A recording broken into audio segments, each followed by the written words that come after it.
Today we are chatting with filmmaker Matt Jarbo. He's been paying attention. There he is. He's been paying attention a little bit to our release of Goodbye Promise, and we're just gonna thrust right into this one without warning, without hesitation. So Matt, when did you first come across the campaign and some of your early thoughts with what we're doing, releasing the film on Indiegogo? I found you guys, well, I've known you guys for a couple years now, and I follow you guys on Twitter and on Facebook, and I knew you'd made the movie, but I didn't quite know what you were doing with it until you released the Indiegogo campaign. And when I checked it out, being a person who's made a couple features myself and not really known the distribution market, I just fell in love with what you guys are doing. I think it's probably one of the best things I've seen anyone in the indie market actually attempt to do. Because you're controlling it. You're not just like putting it out there and saying, hey, just hope you watch my movie. Come on, you guys, it's awesome. You guys are really using everything at your disposal to get the word out, and that's awesome. Oh, cool. Thank you. That's really nice. That's good to hear. I mean, so, and you're actually one of the early filmmakers to hit us back and say, you know what, you know, I'm really sort of digging this, and I'm actually considering this for my film. You know, do you want to share some of those thoughts with us? Yeah, I made my first film 2 years ago, and I made it in 2 days for $500. We kind of just went out and made it, and I didn't have a plan. I figured I would just shoot it, see what happened, you know? It's been 2.5 years, I haven't done anything with it, and I want people to see it. I mean, it's up for free right now. People can watch it, but it's like not getting a lot of views, and I'm thinking maybe if we kind of up the ante and, you know, parlay that into like raising funds for another film that I have a script I've just recently finished that I want to make. That could be a good way to kind of beef up my public personality as well as getting the name of the film out there and then, you know, raising awareness for a new project. Oh, cool. Well, I guess first off, I mean, congrats on making the film. Yeah. You know, because we know what an accomplishment that is. It's pretty extraordinary to say you shot it in 2 days. But how long did you stay in post? Because no matter how long the shooting schedule is, it's still going to take a lot of effort to see it all the way through. Well, post was a complicated problem. I had an editor that I had a falling out with, a semi-falling out with, and she kind of finished the project, but then gave me all the files, and I wanted to do more to it, but I'm not a Mac person. I only have PC, so everything was in Final Cut. So I had to find another editor, and I had met a college kid who was like, oh, I'll do it for free, you know, as experience. And I'm like, well, everything's pretty much here. But we weren't able to get to the Final Cut files. So it took him a long time to piece the movie back together the way she did it and then modify a few things along the way. It took about 1.5 years and it's a 72-minute movie. You know, it took so long to put it together. Wow. Yeah, isn't that crazy? It's like you have this thing that you shoot in 2 days, and then it still takes 1.5 years to get done. You know, and then now your path to distribution is just beginning at that point. Can you tell us like the challenges and the hurdles that you faced once you got the film done, and then sort of what the options you were looking at were at that time? Yeah, it's you know, a movie like In Search Of it's point of view found footage similar to Paranormal Activity, right? And there's a lot of movies like that being made right now, and people are capitalizing on the success of that franchise as well as like, you know, Blair Witch and whatnot. And it's my first feature. I'm not an actor, and I'm, you know, the co-star, and I directed it and I produced it, and my lead actor was my in real life best friend. So well, I think we had a good chemistry. I was always kind of afraid of putting it out there in a competitive capacity. So I just said, you know, it was just a proof of concept of movies I want to make. So let's just give it away for free since it didn't really cost much to make, and let's just let people see it, and then I'll burn DVDs and give them copies of it. And I got some really good feedback from people, and now I'm just like, maybe I should take it that next step and try to put it out there more, and not just disregard it as fastly as I did in the first place. So Matt, when you were in that 1.5 years in post-production, were there times where you wanted to just totally give it up? I mean, did you wrestle with that back and forth? I was really angry at my first editor because it felt like I got kind of hosed. because the drive that I got all the files back on, I couldn't access. I went through 15 people to try to access this drive. Oh, wow. And we couldn't get it to work. It was like it just shut down. And there was also a project on there that I'd made in 2007 that we needed to finish up a little bit on, and I can't even do anything more with that. So those files are gone. You know, we did this movie 5 years ago, and it was a school project that we were wanting to kind of, you know, revisit and fix, and that's all gone. I was very frustrated, and I didn't have the money to finish it the way I wanted to, so I kind of had to go with people that would help me out of the kindness of their heart, so I'm not mad at that, but it's like I couldn't do all that I wanted to do with it. Right. We understand that, yeah. So that sounds like then there were times did you just say, you know what, I'm not sure I'm going to finish this, and then other mornings you got up and you said, no, I want to finish this. But yeah, it was kind of like I had to, you know, I was working on my second feature at the time. We had kind of started talking about doing another movie in the theater that I worked at in Pasadena. So that kind of got me revamped to get back in there. And so I started kind of really pushing my editor to finish it. And he, right before Comic-Con 2011, last year, he had finished a copy of the film that I was going to burn off like 100 discs of and just give out at Comic-Con. So he burns off 100 discs, and because he lives like really, really east out by like, you know, San Bernardino, so I couldn't get out to his place to vet the disc. There were problems with it. All 100 copies had errors. Oh, no. Oh, geez. And they weren't like disc errors. They were stuff in the movie that should have been removed that he overlooked. So I have 100 copies of my film that I can't do anything with. So that frustrated me even more, and then I pushed him harder to fix it and get it done so we could just move on from there. Yeah. Got it. Yeah, you know, I've been down the same path, Matt. So you know, I totally understand what it's like. You know, I mean, from our point of view, it's like when you have limited resources, when you have limited money, and there's so much you want to do with your project, and it's going to take a lot of energy, it's going to take a lot of work, a lot of time, and follow through. Emails. Yeah, no, it's hard to push these editors who are talented stories. It's hard to drag them along for the journey that we ourselves are ready to go on. But you know, when you're dealing with limited time, limited money, it's like I would almost advise, like, if you know, at our level, just, you know, almost know, like, to start with, you're gonna just have this editor on board as long as you can carry him, you know, or as long as they're willing. Yeah, as long as they're willing, as long as they're willing to stick with you. That's like the next movie I make. I'm gonna have part of the budget. I'm like, this piece is for the editor only. That's it. Right. You know, we're not gonna screw this around. We're gonna do it. Right. Yeah. A Kickstarter campaign just for the editor. Yeah. Thought about it. Yeah. And so even with that, I mean, did you attempt? I mean, how much energy did you put into film festivals? Was that something that did you try to get it in some of the top tier film festivals? I have a very controversial thought about film festivals, which is 95% of them are crap, and they're just a for-profit system wanting to take your money.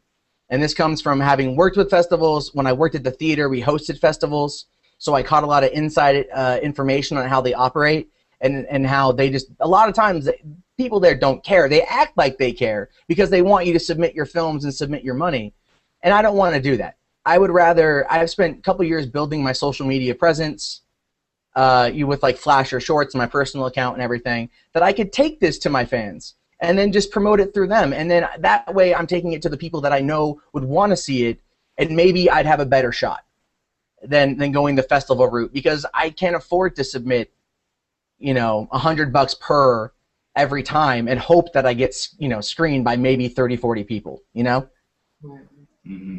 Yeah, no, and yeah, from our perspective, you know, there's a lot of things we love about film festivals. I mean, some people may think that we're against film festivals. You know, with this film, we decided to bypass that way, simply because, you know, we weren't sure at what level, because, you know, really you need to get into one of those top film festivals, and if you don't, then, you know, our opinion is, like, you know, you really could just be wasting your time, you know, and then sort of like that level of what you're going to get out of it, it quickly sort of goes down, you know, once you get beyond those like 12, 15 film festivals, you're just not going to get as much out of it, and you know, we just thought, like, hey, if we can get it to people directly right now, we just rather do that and see what we can do. Well, I think exactly. If you're a virtual unknown, I think dipping your toe in the water with festivals, even if you don't get into to the top 15 is good. It's kind of like it's a win-win. Yeah, maybe they use you for the money, but you also use them for the exposure. So it's everybody uses everybody kind of thing. And that's the sad thing about the industry. It really is. Right. Everybody uses everybody. True. Yeah, I mean, it's totally true. But if you can even get traffic on their website so people know who you are, but then in your case, you've already kind of done this side route where you've built your own following on your own. So it's like, at what level do you say, I don't need festivals anymore? And I think that's if you're able to establish a relationship with a distribution company, like, on your own, you can pretty much bypass the festival circuit. The second feature that I did, we have a distribution agreement with an international company that handled the director's previous couple films. So, I'm not too worried about the second feature. And then I'm currently doing social media for a big Hollywood production through a new production company that's also an international distribution company. So I'm working directly with these guys and trying to find ways to go like, hey, watch my movie. Watch my movie.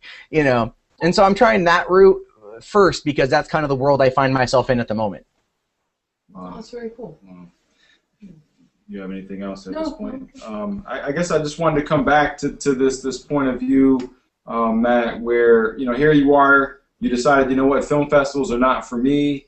You end up sort of finding this place where you're like, okay, I'm just going to give my movie away for free. I mean, did you have sort of wandering thoughts about like, hey, putting this out on crowdfunding? Is that something that ever flashed through your mind? Well, when I financed the movie, I did it through crowdfunding, but I didn't use Indiegogo or Kickstarter.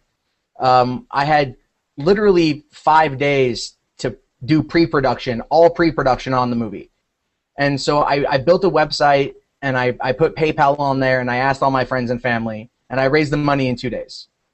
And doing that like that, I learned that I, one, saved more money because I didn't have to pay any of the fees.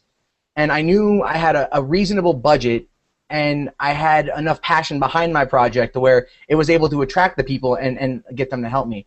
And that's kind of how I view most crowdfunding now is Kickstarter and Indiegogo, they have a lot of traffic and they get a lot of attention, but how many campaigns do we see that aren't fully prepared? I'm not referencing you guys, of course. I'm just, in general, doing research, I've come across a lot of these campaigns that they don't give you the full synopsis, not even anything really to wet your whistle, and their budgets are really high, and they're not broken down, and you can tell like a line producer didn't come in. So it's kind of like they put it out there, and it makes me not want to give them money because I know they're not prepared, which then I in turn use that internally, saying I don't want to ask for money unless I'm prepared.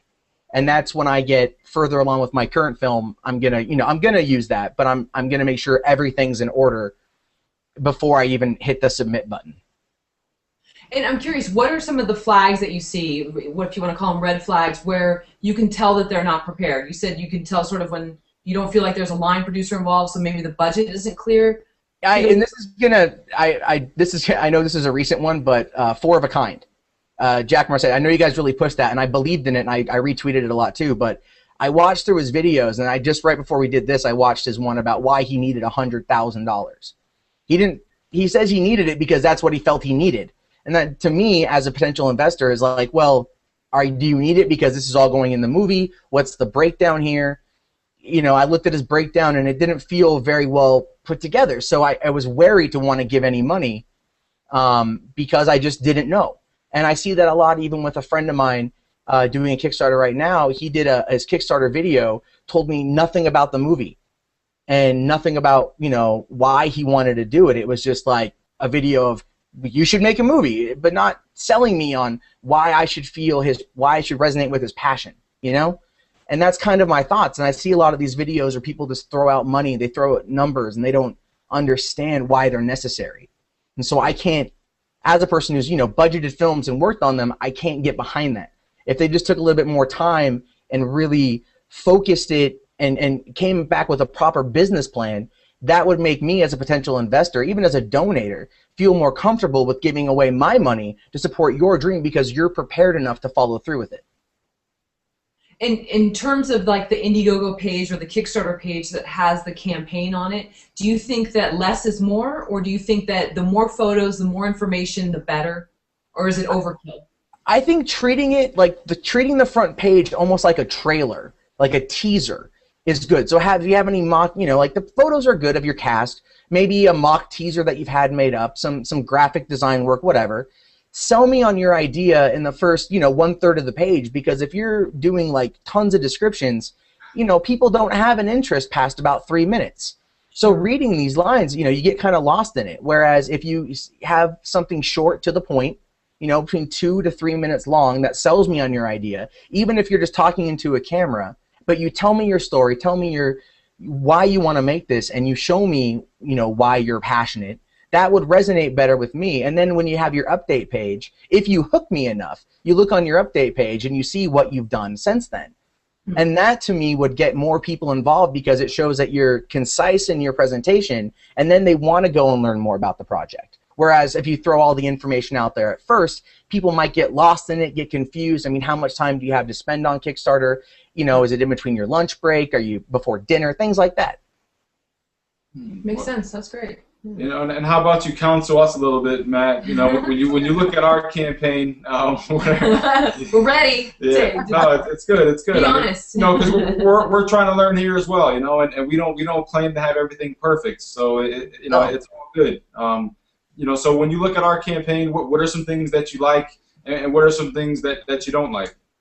Looking at your guys' campaign, I like the video in the front of it. I like that you guys have the actors and you guys talking about the film and why it's important to you. I really resonated with that. That to me spoke volumes about your project. The fact that you say it's not about the money, that's another thing, because that shows that you guys are not just trying to make a quick buck off this. You believe in your product enough, you're asking for a minimal donation, but you're effectively giving it away for free. And I can get behind that 100%.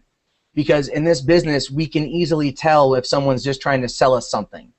But if you come across, and you guys have always been true to form, very, very hard on your sleeve, we see passion, and it comes through so much with you guys that it makes you want to give, it makes you want to help, because we know that you're being genuine. And that's, important in this world, because we see so many people get screwed over and get hurt and not want to trust. But we don't have that problem with you guys, because you're genuine. And that's the best I can say about that. I like what you guys have done to the point of where I really just want to model it. Cool.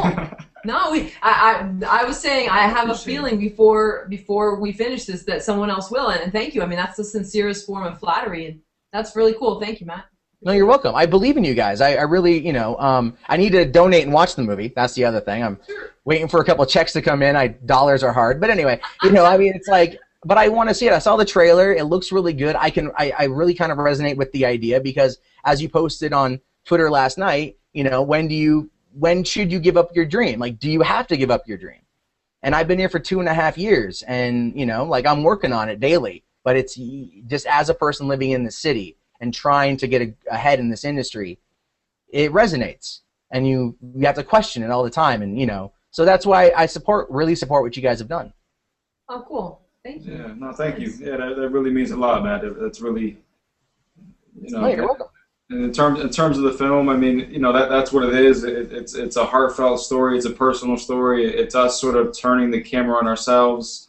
We've been out here in LA much longer than 2 or 3 years. So it's like, you're out here and you put so much time and energy into something. You put so much time and energy into sort of like this big dream that you've had. And in our case, it really just boils down to our passion, our love for independent film. Making small films, wanting to parlay that into something that we could do for a long time. And life often gets in the way. There's a lot of things that happen. But at the same time, there's also a lot of sacrifice on our end, and we keep, every day we just try to pick ourselves up and keep at it and keep pushing forward. So I don't know, there's just some various thoughts there. No, I completely agree. I mean, we have to. The change in the industry in the last couple of years has been insane. We have more at our fingertips now than ever before. We have more ways to distribute our films to people who want to see them than ever before. It's just, I read an article last year that said 50,000 films are made, feature films are made worldwide, like in 2011. And how do you compete with that? You know, you have to think outside the box. You have to know your audience, know how to target them, talk to them, communicate with them, engage with them. Do everything that you would do with social media, but treat it like, you know, you would for your film. Is just build that relationship and get that fan base. And so when you move forward, you have people to bring with you that support you. And I think that's what not a lot of people teach anymore. And that's kind of where it is a very social environment. We have to really work towards helping each other. You know, like the Jack Marcetti 4 of a Kind thing, that was amazing to watch unfold. And I'm very sorry he didn't reach his goal, but that was amazing to watch people from all over web and all over Twitter come together for one cause, for one person, to help them because you believed in them. And that's why we do it, you know? Yeah, I mean, it was trending on Twitter. I'm sure that it was trending on Twitter, and I didn't see some of it go down on Twitter because I was doing emails at the same time, and the tweet deck will distract me, so I have to close it down because I have, like, I'll be like, oh, look at this, so I had to close it down here and there, but yeah, it was phenomenal. I mean, yeah. I mean, what an experience. Yeah. So. You know, and I think what you're tapping into there, you know, I know, I think there's signs, you know, from us getting to know Jack over the past couple months here, you know, there are signs of him maybe not having the complete plan, you know, but at the same time, he's in a spot where on a day-to-day basis he's losing his eyesight, you know, so right. It just gets to a point where you're going to just have to pull the trigger and just sort of go for it and put it all out on the line, even if you're not all the way ready yet. And I think we saw such a great response because the story's there, you know, and I think, you know, something we're learning, you know, and we're trying to share as much as we can as we release Goodbye Promise, is we think when it comes to crowdfunding, too many people are getting caught up with their idea and with the movie or the project they want to make. They're caught up with the amount of money they want to raise. And really what's being lost there is also the story that's being told, you know, the story not just of the movie but your own personal story. And I think the reason why we saw such a tremendous rally for Jack is because his story is so compelling, and it's hard not to root for that sort of underdog. And you know, it's just like, you know, any of us that are creative, you know, to lose one of our senses that would, you know, essentially disable us from doing something. I mean, it really, I mean, for me, both of my parents are deaf, so I've grown up in that sort of environment, you know, and I just, you know, so coming from that perspective, just really connected with Jack's story and just did all we could to see it through. Yeah, I completely agree, and I'm pretty sure he'll get the movie made. We hope he gets the movie made. Yeah. Yeah. I mean, and also in keeping with a story behind sort of the story, if you have a chance to see Sleepwalk with Me, Mike Birbiglia and Ira Glass of This American Life, is a great film. It's a comedy, but it also has sort of that kind of Goodbye Promise feel to it in a light way, in that it's about a guy who's been doing stand-up and he's in his late 20s, 30s, and, you know, all his friends and family around him are all excelling in other careers, and he's, you know, taking out the trash at his work and getting all this pressure from people. So it's a great film, and it's about, like, do you give up and do you keep going kind of thing. And so if you have a chance to see it, I think you'd like it. No, I read about it in Entertainment Weekly this week, and I do want to see it. I didn't know about it before, and I was like, oh, I can get behind this. I know what this is like. Yeah, I think you'd love it. So anyway, that film also made me think, just because there were just many parts that were very funny, but also very painfully funny because there was a lot of truth in it. And yeah, I think you'd enjoy it. I'll just leave it at that. So, but I guess what I was saying was there's a story behind it because it's loosely based on his own journey, Mike Birbiglia's own journey in comedy and things like that. So that's what's fascinating about it, is that he weaves in a lot of stuff from his own life into the film. Yeah, you know, and we just posted a very short video interview that we did. Was that yesterday or the day before? Yeah, wasn't it? Yeah, I sorry, get so the lost days. with everything. Yeah. But yeah, we just had a quick sit-down interview, and it was interesting. At the end of the interview, you know, they talk about you know, the movies being released through IFC, and IFC was able to get the movie into 30 theaters across the country. And Ira Glass, who's also the host of This American Life, is a co-writer and producer on the film. And he has his own following, and then Mike has his own following on Twitter and on Facebook and on YouTube comedy, from doing comedy all the years. And so they reached out to their own social networks and essentially got their people, their fans, their audience to request the film. And so the theater count went from 30 theaters done by IFC, which is no small feat in itself, all the way up to 150 theaters now, and potentially still growing. So it's kind of cool. And Mike kind of did the video saying like essentially what we did there in terms of just doing all we can, sort of spreading the word and using our passion and our belief in what we're doing and spreading the word. He's like, that's basically what I've been doing my whole career. And it was like a great way to end the video. Yeah. And I guess it comes back around to us in terms of that's what we're trying to do. You know, we've been building with Film Courage for the last few years, and now we just decided, you know, we're just going to go direct to our people, however many people that turns out to be. Yeah. You know, if our film's strong enough and our work from the past is strong enough, then maybe, you know, we can create some momentum and create more waves with the film this way rather than sort of stalling and going the film festival route. Or any other route, you know. Let's just see what we can do on our own. So that's kind of, you know. So yeah. No, I completely agree. I've been at the point now where I'm thinking about dressing up like Silent Bob, and going down to Hollywood Boulevard and kind of melding in with all the players, because I can kind of look like Kevin Smith a little bit, and then just handing out, you know, like flyers. Go, hey, check out my new movie. Check out my new movie, and people might think, oh, Kevin Smith has a new movie. And I'm like, I'm not saying anything. Just, you know, it could happen. And then just getting people to watch it that way, and then going like, buy the DVD or buy the digital copy, or just, I don't know, pirate it and show your friends. I don't care. That's cool. Yeah, that's cool. I like that. Do you want to talk a little bit about what you've been doing this week, Karen, or no? Oh, you want me to tell people? I think it's fine because we're putting it all out there. Yeah, you know? Sure. So David has had copies of his short film Shootout, which is a great short film. Tyshawn Bryant, Daniel Soul is in it. But they've been sitting in this room in our house for like, what, 5 years? Probably. Yeah, like 5 years. And there's how many copies?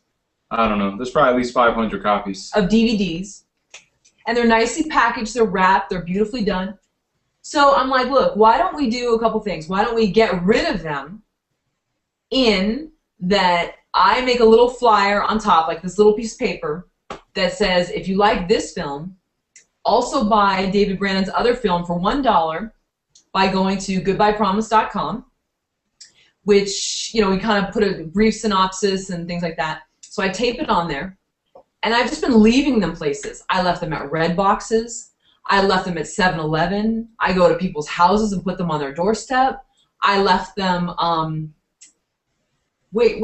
front of the gym. I mean, just anywhere I can. And I do it in a way that I don't engage anybody. Because people think I'm passing out like religious literature, and they don't want to deal with me, which is great. So I just pretend like, you know what? I don't try to sell them on it. I just put it down, and I can sense they're like, what's she doing? And then I look back, and they're gone. So who knows if they're even watching them? It hasn't had like a outpour of money come in. I think we've only put out, what, 60? Yeah, something like that. I think like maybe 100. 50. This has only been in the last, I think I started doing it on Sunday.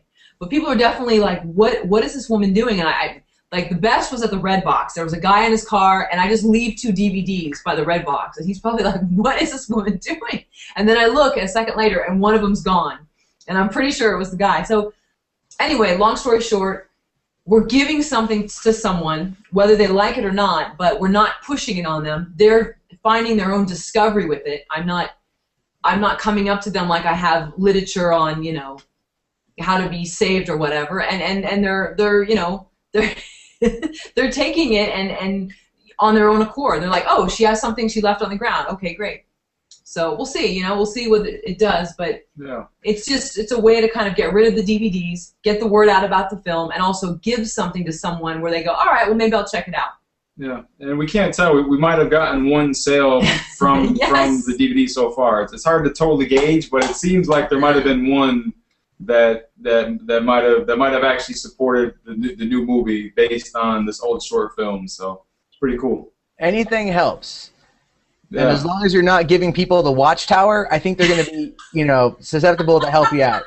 Well, that's the thing. I think people think that that's what I'm doing because what I do is I have this huge hat that I wear. Like and I have this bag, and people are like, "Who is this strange woman?" And then I go and I leave them places, like wherever, in front of Ralph's or wherever, and I'll just leave one. I won't leave like a ton. I'll just leave maybe one or two, and they seem to be gone when we come back. So maybe people are chucking them in the trash. I don't know, but so yeah, it's a better way for us to throw away the DVDs. I like doing it. I don't know. I have fun with it. So. Well, no, I've had friends do similar things with short films that they've made. After trying to get it into Sundance and it failed, he just had all these DVDs and he's like, screw it, just giving them out.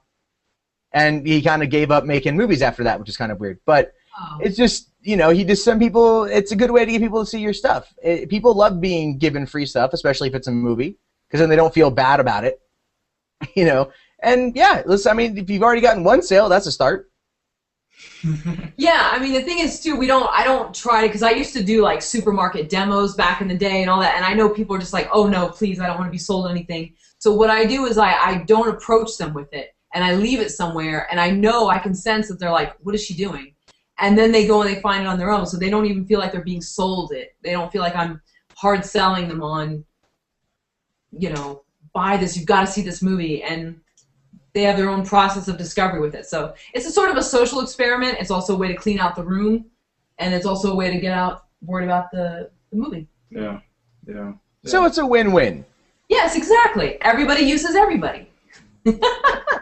I'm putting that on a T-shirt. Okay, that's on a T-shirt. You know what that's from? It's from Staying Alive. Finola Hughes says that to John Travolta. It's the best scene in the movie. It still rings true 30 years later. I know. So Matt, if you are looking at what we're doing and considering it, do you have any questions to us in terms of here we are? And we pretty much today's the halfway point. We've been doing this for 15 days, and we have 15 days left. So we're right smack dab in the middle. Anything you'd like to know from us? Yeah, how often have you found, with posting in social networks, what's your best, rate? Do you guys, sometimes post more one day and less another day to kind of gauge out where you get the best response, or what times work best for you? It's interesting on our end because, we certainly had a nice little flurry at the beginning, and certainly this past week has slowed down here in our second week. But at the same time, we were building momentum. We ended up on the front page of Indiegogo for an entire week, and we made an unusual decision to stop pushing our own campaign at that time to see if we could push Jack Marchetti's campaign. So that's where maybe it's a little unusual, and so here we are after sort of not reaching that goal with Jack, and now we're trying to build the energy and get ourselves back up and sort of regain some of the momentum that we had lost, because that whole week that we were on the front page of Indiegogo featured was a week that we weren't even really strongly pushing the campaign. But it's also a mixture of what we're doing. We're doing some stuff on Twitter, we're doing some stuff on Facebook, and then we're also doing a lot of emails behind the scenes. We're doing a lot of these video interviews. I'm sorry, I think that's the key one, was the emails. Personally, not a BCC to a bunch of people like, hey friends, check it. I think personal emails to people, dear so-and-so.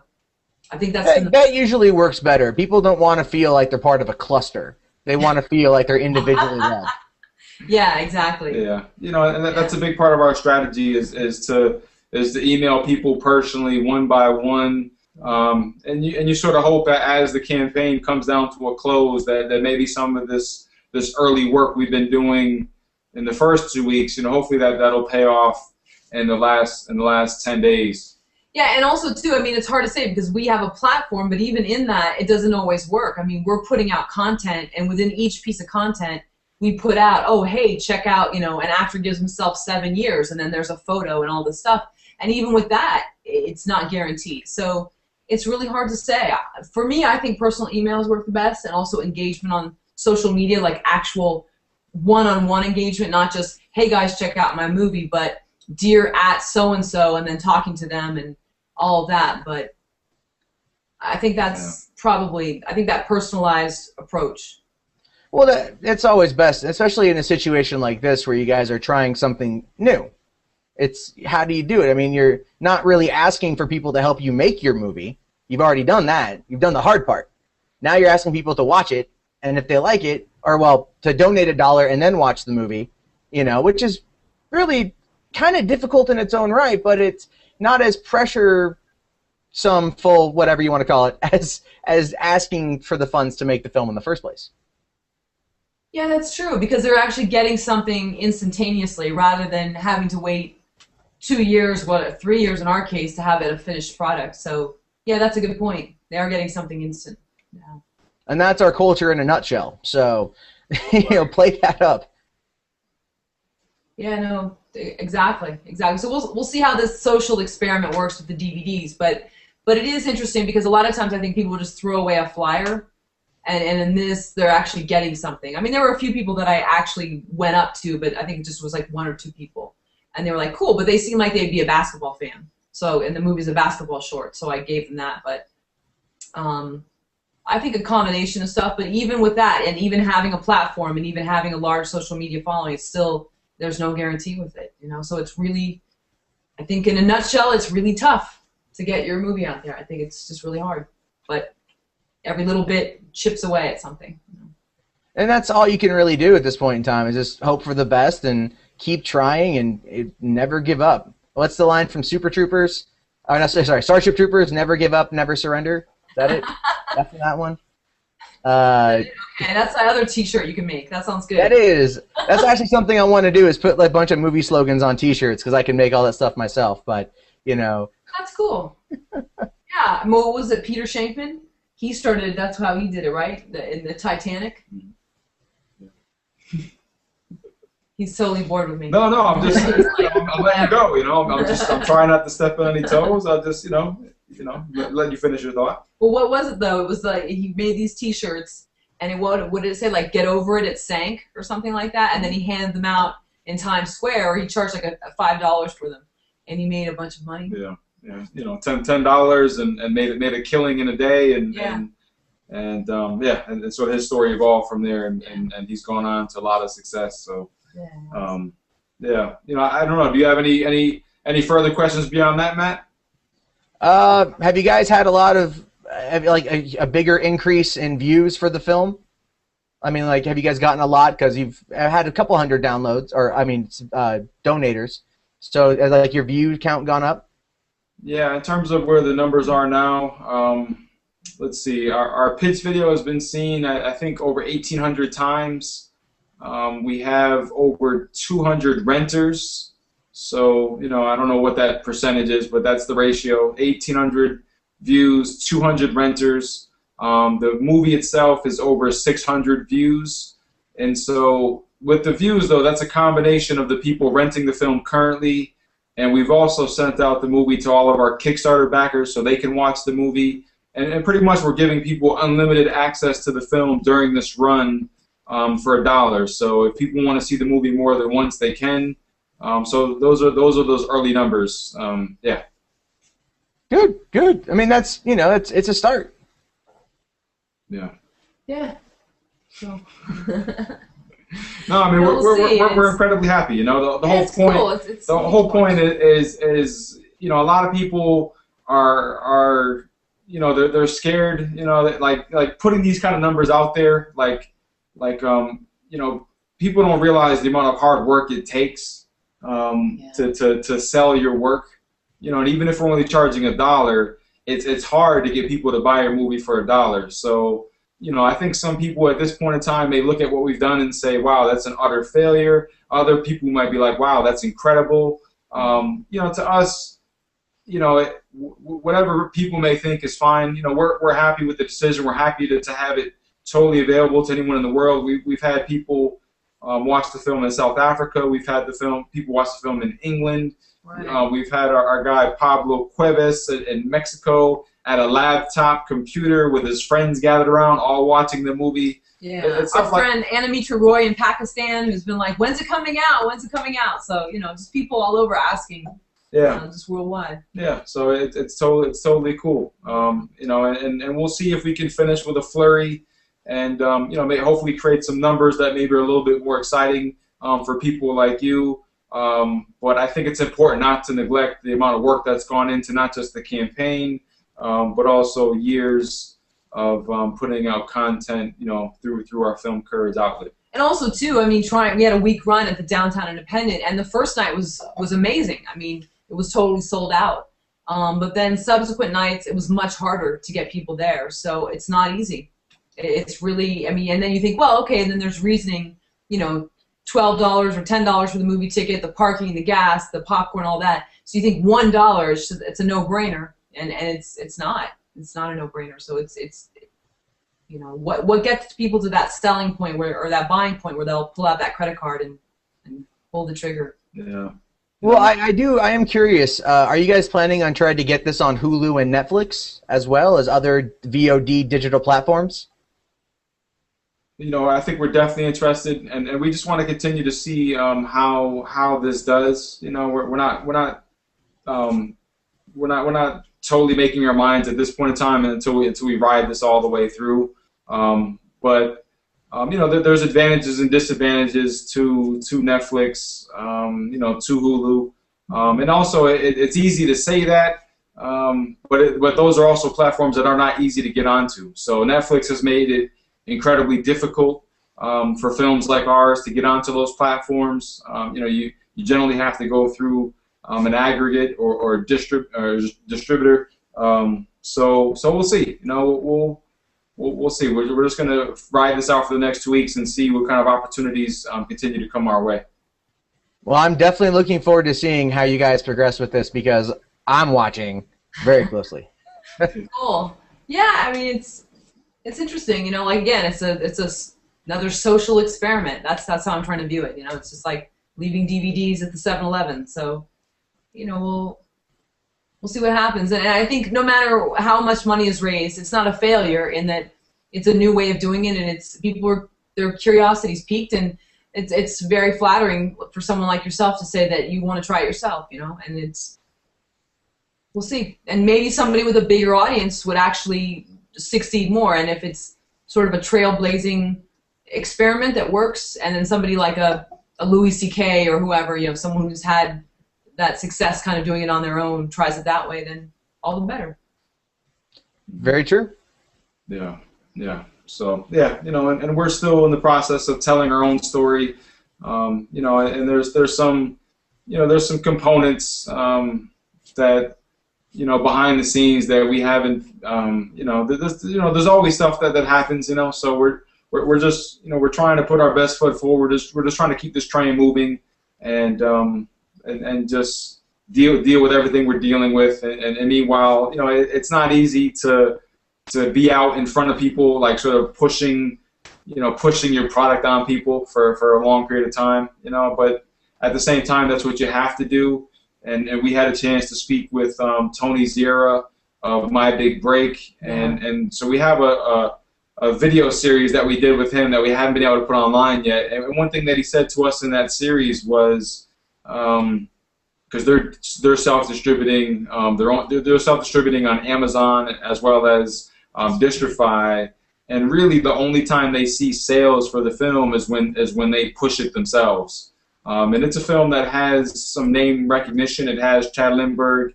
It has Wes Bentley. So you have some recognizable stars in there, and Wes Bentley was just in Hunger Games. But even with that, they only really see activity on the film when they get behind it and they push it themselves. So it's that kind of hustle it takes. Have you seen it, Matt? I have not. No. Oh, I think you'd like it. I really do. I think you'd love it. Yeah, you can watch the trailer on mybigbreakmovie.com. Mm-hmm. I think you'd really like it. No, I'll definitely check it out because I like watching stuff like that because if it works, it gives you hope. Yeah, but I mean also too, it's just a great eye-opener on sort of the roller coaster ride of the business. So it's a really cool film. Yeah. I tell almost every actor I meet that'll listen to me about it. So. you know, when you see My Big Break and you see Goodbye Promise, you see this other side of Los Angeles, this other side of Hollywood that you normally you don't get exposure to that world. You know, it's just a different reality. So it's not sort of that Cinderella reality. Like it's more of like for anyone that's been here for any length of time, you know, it's the kind of stuff that we've been exposed to. So you know, it's one of our favorite films that we saw in 2011, and you know, we're happy to keep spreading the word on that film so more people see it. Right.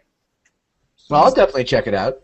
Yeah. So My Big Break, Sleepwalk with Me. And Goodbye Promise. Oh, of course. Oh, sorry. Yeah, there you have it. Matt, you know, if you have any other questions, we'll take them. If not, we're going to just thank you for taking time out of your day, firing up the MacBook, and having this discussion with us. Oh, and real quick, if you go down to Hollywood and do that, I don't know. I'd almost like to be a fly on the wall. I'd almost like to see that. I need to get a wig and a trench coat. I've got the beard, but I don't have the hair. And I need some cigarettes, which are easy to get. So other than that, yeah, I think it should be pretty easy to do. Cool. All right. Well, maybe, you know, we'll do some email exchanges and see I mean, it'd just be fun to watch. I love stuff like that. So I would do it. I'm not against making a sign and standing on a street corner, you know, trying to, like, instead of being like homeless person, be like, we'll work to make film. You know, just like trying any avenue you can try. I think it'd be worth it just to see you in the trench coat. Yeah, that'd be great, Matt. It's been done before. It's been done before. It almost sounds like something you could be hired to do. You know, you could open up a service where independent filmmakers hire you to sort of, you know, pawn off their movies, you know, down in Hollywood, dressed as like Kevin Smith. I think it's great. Right. Who's the Jason Mewes look like that we could get to go to? That would be a little trickier. I got to find one of those. Or you just bribe him to go down there with like Call of Duty and he'll show up. Yeah, we'll have to find someone that maybe you can put a post on like Now Casting or something, and then do that. And you guys get a skateboard and just go down there, and then I want to be a fly on the wall. I want to watch and film it. I will definitely make it a spectacle if it happens. Cool. That's fun. Well, you gotta have fun with it. That's good. I like it. So, you know, as we end the conversation, Matt, is there anywhere we can direct people on your behalf? Where should we send them to check out some of the stuff you have going on? Right now, just flashershorts.com. I've got, you know, I'm running daily films on there right now, trying to get more submissions because I usually get like about 30 in a bulk. So I'm trying to get more for that. And then just M Jarbo on Twitter is where I'm usually spending most of my days. Okay, cool. And then did you want to direct people to your film that you said is on YouTube right now? Oh, yeah. Sorry, totally forgot about that. It's called In Search Of, and it's ISO-themovie.com, and you can watch it for free on there right now. Cool. All right. There you go. Nice. There you go. Matt, thank you, sir. Yeah, we appreciate the time this afternoon. We're still hoping, you know, once things settle down and once we figure things out, we're hoping to meet up with you and talk a little bit more about social media and some of the things you have going on. Yeah. I'm finishing up my book on social media right now as well, so that's going to be fun when that comes out. Good for you. Wow, you have a lot of stuff going on. Okay. Yeah, you know, live in LA, got to keep working. Yeah, you do.